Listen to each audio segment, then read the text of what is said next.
Assalamualaikum warahmatullahi wabarakatuh. We will present the result of the discussion from the group assessment to the Foundation of Islamic Finance class, Group 1, under the guidance of Sir Ahmad Khalik as the lecturer. As a result of our group discussion, we agree to discuss article related to Islamic sales contract, especially Murabahah.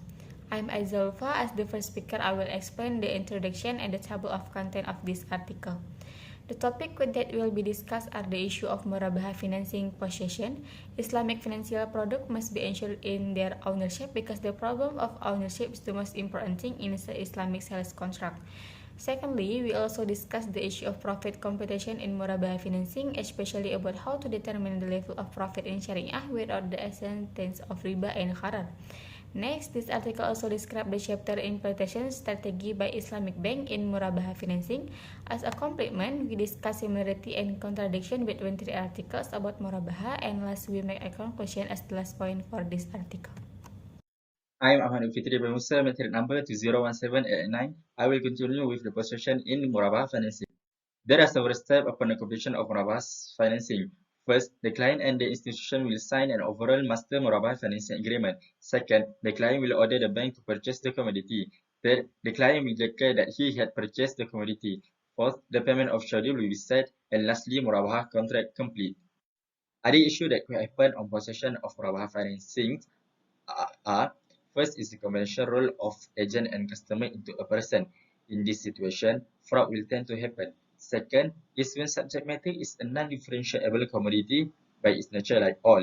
This problem is when the mixture of oil with or without possession enter into the facility. Hence, customer will receive a different commodity of oil compared to the selected oil in the beginning.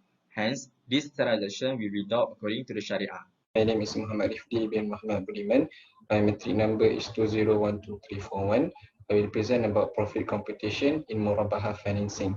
This point can get from article Sharia views on the components of profit rate in Murabahah asset financing in Malaysian Islamic Bank.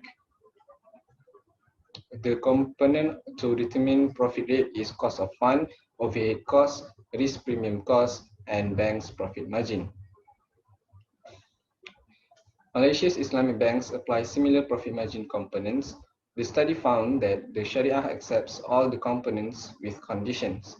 The cost of fund is accepted as a portion of al-mudarabah profits. The overhead cost is accepted as a cost of product.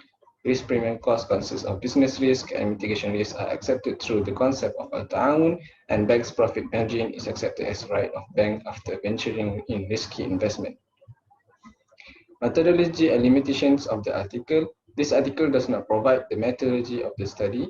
The limitation is the study only elaborates the status of Malaysian's Islamic bank system. Assalamualaikum, my name is Marcus Shan.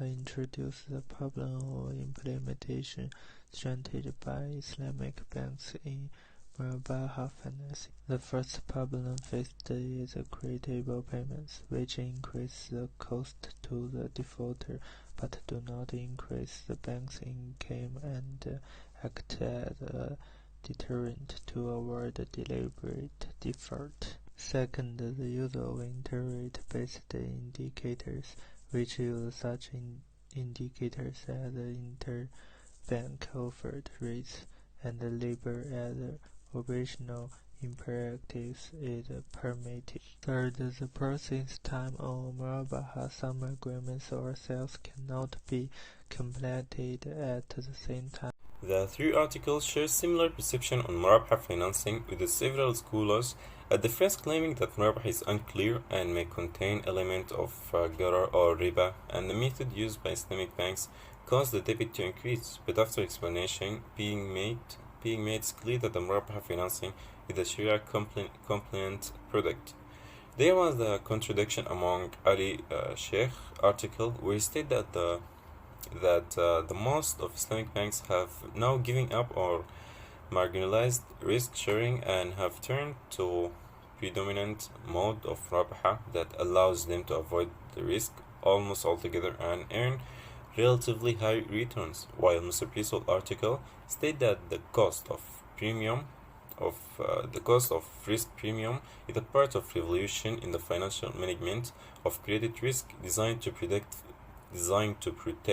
financiers, the bank, from potentially significant losses. My name is Akash Tariqur Rahman. So my conclusion is that our point of view on these 3 articles is that we believe that Islamic Bank Murabahah products are Sharia compliant, and we advise to all of Malaysian Muslim and other Muslim to use this Murabahah or any Islamic contract of conventional contracts in any agreement or sales or purchase transaction.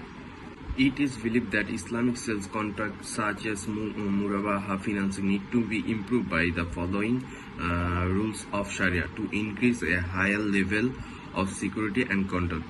Islamic banking must be ensured that complaint person or auditor observe the transaction according to Sharia.